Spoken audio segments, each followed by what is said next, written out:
Hello everyone, welcome back to Motivation with me. So today we'll be doing a reflective story. Now, yesterday we spoke about motivation and love. So we learned how motivation plays a role in the three phases of love. That is when you're having a crush, when you're in romance, and when you are after a breakup or during a breakup. Okay? So today's story, it will sound a little bit of a dramatic one for some, but just I try to understand its meaning. Try to understand why I'm telling it. There's a reason these are called stories. They all have a lesson. So, this is a story about two lovers who were in their late teens and they were in high school. Now, Tom and Jennifer are our two characters here. Now, this story is based on a real story. I would not reveal the real names, that's why I'm putting Tom and Jennifer. Tom was a very insecure person. He was very shy, not very confident. He was not very confident with himself. Jennifer, on the other hand, was very intimate. She would only be with a group of girls. She was never a person to go out or talk or even approach a guy. It was always like that for her from small days. So Tom was very anxious to talk to Jennifer, but he was supported. He was encouraged by his friends to go on. Like, better you try it out. I mean, if you try it out, you'll have no regret, right? It makes sense, doesn't it? So Tom took his friend's advice and approached Jennifer in the casual, common way, like, "Hey, how are you doing? How's your day?"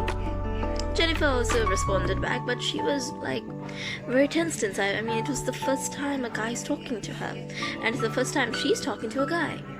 So she was really, really tensed up. So it went off, they became friends, and Jennifer and Tom grew close to each other. So that's when it came to a point after 5 months of being friends that Tom asked Jennifer whether she would like to be his girlfriend. Jennifer was shocked, lost for words, if I would say. She accepted with such a huge smile. Tom was also the happiest kid. They hugged each other so tightly. That's how it started off. Beautiful budding romantic life. Now, of course, Tom and Jennifer dated. Always went for dates after their lectures were done, and also they would meet up during the weekends, like to catch a movie or like go to the park. It was really nice, and Jennifer's parents knew about Tom, and Tom's parents also knew about Jennifer. So they didn't want to have any secrets with their parents, which is also a good thing because you also always need your parents' support. And if your parents says okay, it's okay, right? I mean, you'll have nothing to hide. It's better to be transparent than be a full wall, because you're just gonna carry a huge burden. I mean, it's gonna be heavy. Trust me. So Jennifer and Tom always occasionally, not always, occasionally had family meetings. You know, like Tom would come to Jennifer's place, like for dinner or something with the family, or Jennifer would come with her mom and dad to Tom's place. The families would get along, get to know each other. It was good. It was really good. There was good family bonding, and Jennifer and Tom were really happy that they were getting along, because it's good not to have any rivalry, not to have any conflict. So they wanted like a happy relationship. So Jennifer and Tom were really happy. Like, they were the happiest. Even Tom got his driving license so that he could get a new car, so that he and Jennifer would, go to school together. Well, high school. And he did. He passed in very well, and he surprised Jennifer one morning, taking her in his new car. Jennifer was ever so happy for him. Now, Jennifer also was sitting her exams. She would normally get very tensed or excited when an exam was around the corner. I would say that she had an anxiety attack whenever a paper was put forward to her, if she was like if she suddenly heard the word quiz or exam, she would just jump. It was that kind of tensing for her. So that's when Tom always was there to support her. He reminded her of how good she was in her studies, how brilliant she was, how she was always there to even tutor her best friend, or how she was even there to tutor Tom. So when Tom reminded her of those things, she felt encouraged. She was motivated to do well. After all, she wanted to do well not only for her parents, but for herself, so that she could feel proud. She could even make Tom feel proud of her, that like he would feel like, that's my girl, she did it. You know, like she was overwhelmed, she was filled with that thought. And she took Tom's words and she sat for her exams. She was calm, she was quiet. She calmed herself, remembering Tom's words, playing them on repeat in her brain, and she was able to go through it. And she did pass with bright colors. With bright colors. Needless to say that not much effort was spent. Because of course she studied. It was only a matter of controlling her anxiety. And Tom was the answer. It was her medication for her anxiety attack. What about you guys? Don't you rely on your girlfriend or your boyfriend when you have anxiety attacks? Well, if I had one, I would. I mean, if I did. There are times I get anxiety attacks. Well, not for exams, but for other things in life. What about you guys? I mean, don't you feel very at ease when your guy or girl encourages you or motivates you that, no, you can face this, no, you can do it? Don't you feel encouraged?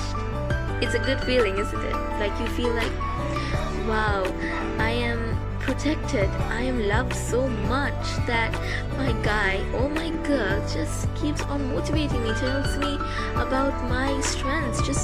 She always amuses me, or he always amuses me, telling how special I am. That kind of feeling is there, isn't it? Like you feel it. So that's what Jennifer felt whenever Tom spoke to her and encouraged her.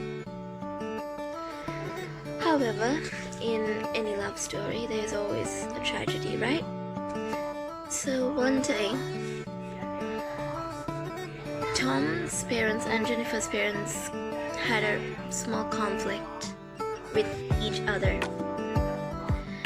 And it ended up in a very bad way, where they were told their children not to see each other again. Jennifer's parents were very strict. Being a girl, we all know, even my parents are strict. I'm sure all girls, their parents are strict for a reason, right? But for Jennifer, her parents were so strict that they warned her never to go near Tom. Tom was very devastated. Even Jennifer, both heartbroken, like shattered.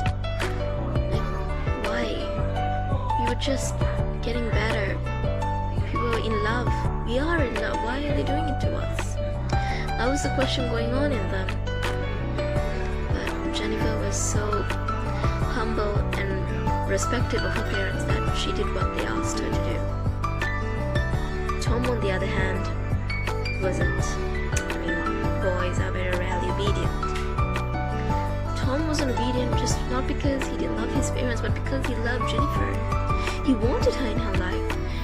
He knew that she was the only thing that made him him.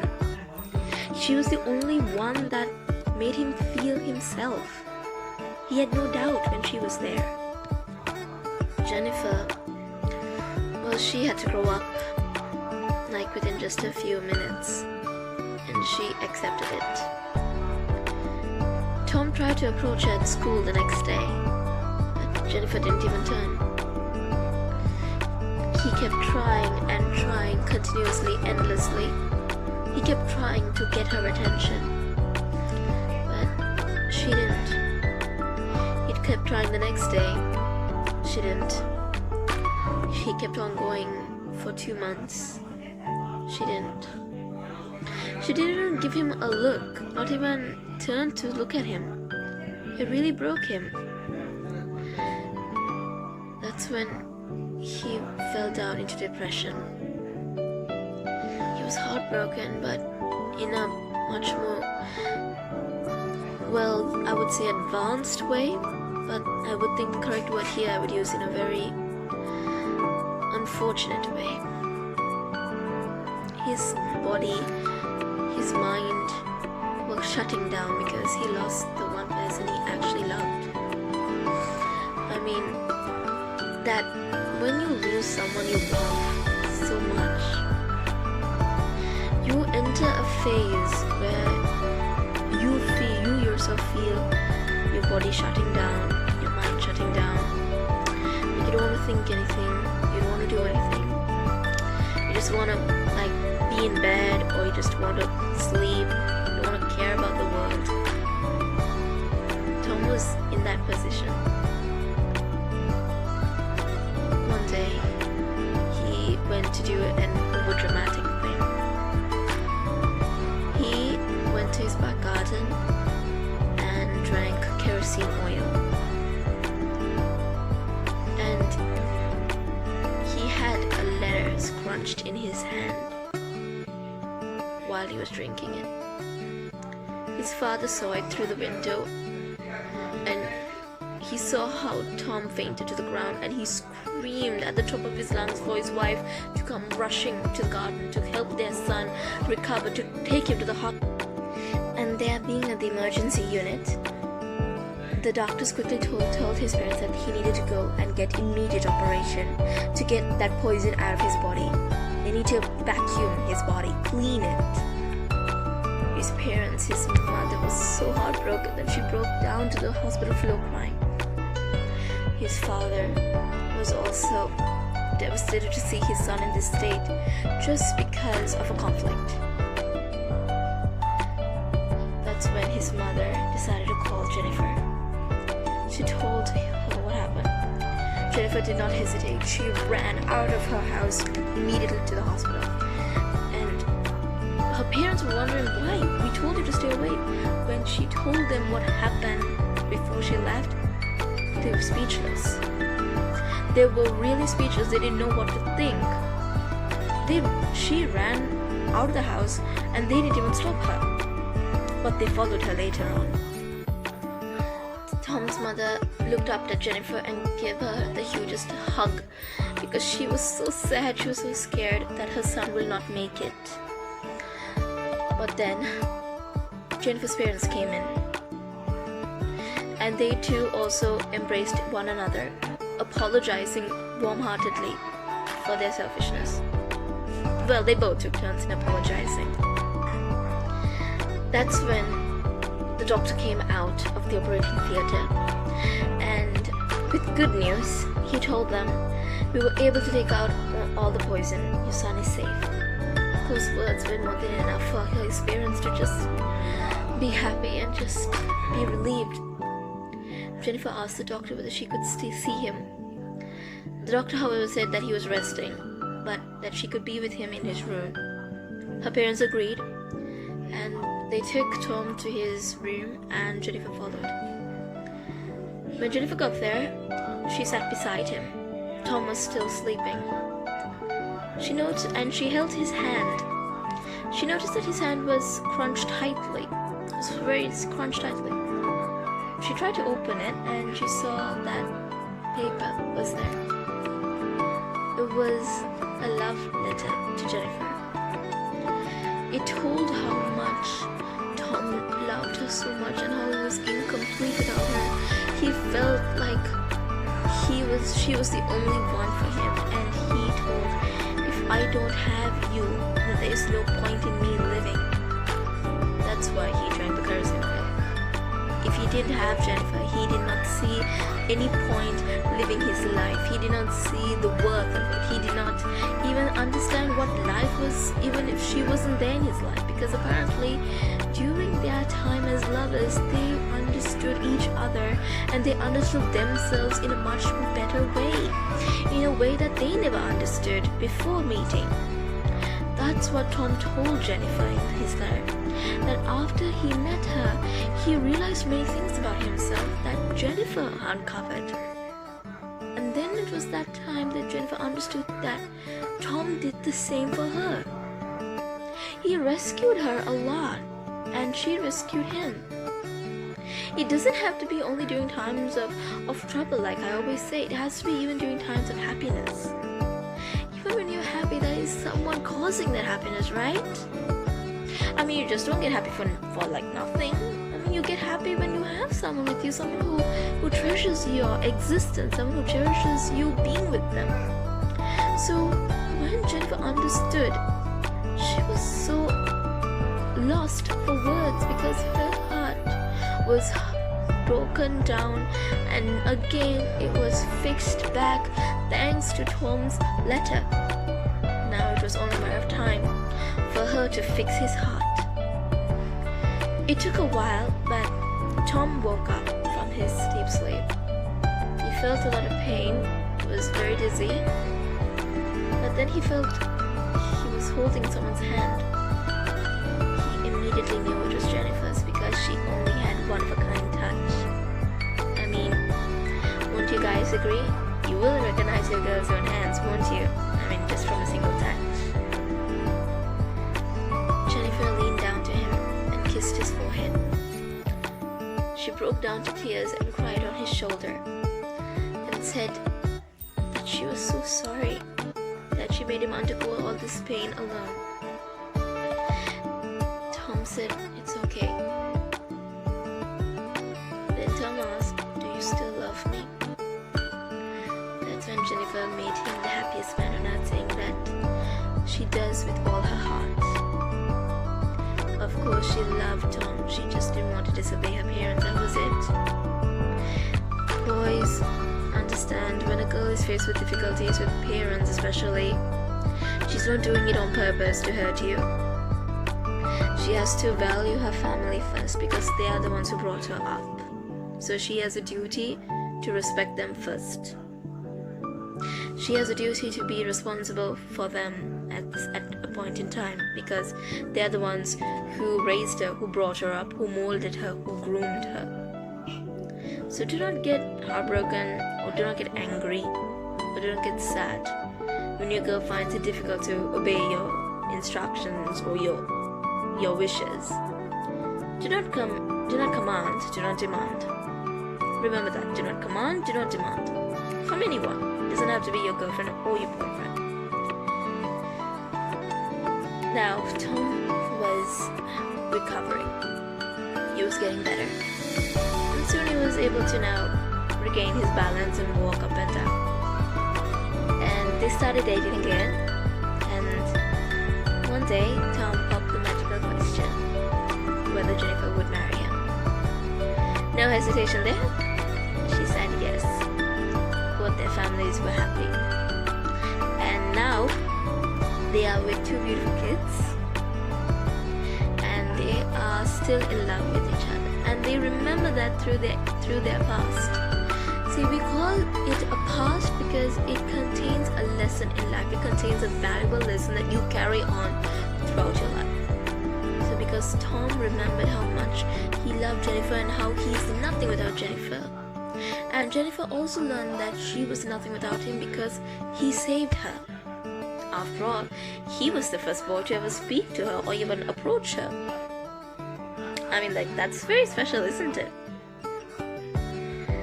So, Jennifer and Tom, with their 2 kids, are living happily now. And their families also go and visit them once in a way for family occasions, holidays, and they have the tremendous times. Their kids also are very happy, schooling. Tom, a very happy businessman. Jennifer is also working in an office, but part-time because she has to see to her children as well. See, why I told you that story is understand how motivation in love works. I'm not telling you to think about the suicide part, but think about how your lover or your partner makes you understand the full version of yourself. Your parents will only raise you up to a certain level. The other half you gotta find. And you can find that from yourself, but majority of us find it when we fall in love. So that is why I say to you, motivation and love go hand in hand. You may only think love is effort, or love is feeling, love is action, love is behavior. No. Love is also motivation. You tell your lover every day how special they are, it's a motivation for them. You tell your lover they're great at something, it's a motivation for them. You tell your lover that they are the best thing that's ever happened to them. Yeah, that's a motivation in itself. Because they're then motivated to be there for you constantly. They're motivated to always support you, never to disappoint you. See, that's how it works in love. So I hope that this story is very interesting. Please don't do the depression, don't do the suicide part. But try to understand it. Try to understand its value. Try to understand the value of your partner. So that's the end of today's video. I hope you all enjoyed. And tomorrow we'll be doing motivation and sports. So don't forget to like and subscribe my channel. And please do share it to all your friends. And I hope you all enjoy. So take care. See you soon.